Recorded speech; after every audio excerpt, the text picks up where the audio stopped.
రావణుడు సీతను అపహరించిన తర్వాత రాముడు మరియు అతని తమ్ముడు లక్ష్మణుడు సీత కోసం శోధించడం ప్రారంభిస్తారు. అడవుల్లో సంచరిస్తూ వారు కబంధుడిని, ఓ శాపగ్రస్త రాక్షసుడు, కలుస్తారు. అతడు వారికి సుగ్రీవుని గురించి తెలియజేస్తాడు. సుగ్రీవుడు వానరుల రాజు, కాని తన శక్తిమంతమైన సోదరుడు వాలిని భయపడి ఋష్యమూక పర్వతాల్లో దాగిపోతాడు. సుగ్రీవుడు మరియు అతని సలహాదారులు, హనుమంతుడు లాంటివారు దూరం నుంచి రాముడు, లక్ష్మణుడు దగ్గరగా వస్తున్నప్పుడు గమనిస్తారు.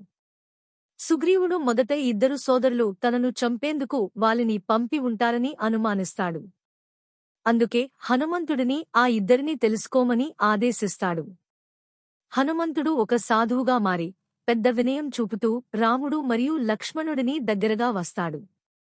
పరస్పర ఆత్మీయ మాటల మార్పుల తర్వాత హనుమంతుడు వాళ్లు శత్రువులు కాదని, సీతను వెతుకుతున్న రాజకుమారులని గ్రహిస్తాడు. సీత గురించి విన్న తర్వాత హనుమంతుడు తన అసలు వానర రూపంలోకి మారి రాముడు, లక్ష్మణుడు సుగ్రీవుని కలవమని ఆహ్వానిస్తాడు.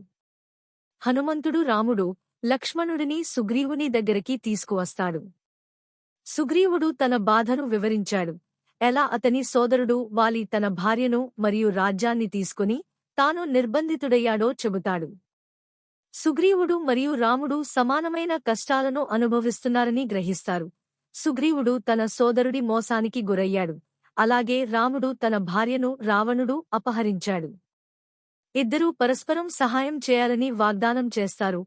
రాముడు వాలిని ఓడించి సుగ్రీవుని రాజ్యాన్ని తిరిగి పొందేందుకు సహాయం చేస్తాడు. సుగ్రీవుడు సీతను వెతికేందుకు రాముడికి సహాయం చేస్తాడు.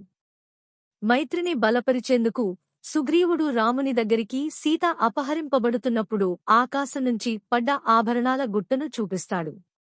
సీత తనను అపహరిస్తున్నప్పుడు ఆభరణాలను రవాణా రథం నుండి వదిలిపెట్టింది. రాముడు వెంటనే అవి సీతకు చెందినవని గుర్తిస్తాడు. ఇది సుగ్రీవుడు నమ్మకమైన స్నేహితుడని నిర్ధారిస్తుంది. వారి ఒప్పందం ప్రకారం రాముడు సుగ్రీవుని తన రాజ్యాన్ని తిరిగి పొందడానికి సహాయం చేస్తాడు. సుగ్రీవుడు తన సోదరుడు వాలిని ద్వంద్వయుద్ధానికి ఆహ్వానిస్తాడు. యుద్ధం జరుగుతుండగా రాముడు ఒక చెట్టుకు దాక్కుని వాలిని బాణంతో గాయపరుస్తాడు. వాలి మృత్యువు ముఖంలో ఉండగా రాముని నీతిని ప్రశ్నిస్తాడు. రాముడు తన చర్యలను సమర్థిస్తూ సుగ్రీవుడు అన్యాయానికి గురయ్యాడని, తాను సుగ్రీవుని సహాయం చేయాల్సిన బాధ్యత ఉందని వివరిస్తాడు.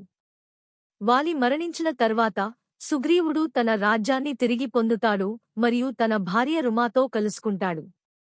వానరుల కొత్త రాజు అయిన సుగ్రీవుడు తన వాగ్దానాన్ని నిలబెడతాడు మరియు సీత కోసం తన సేనను శోధనకు పంపిస్తాడు.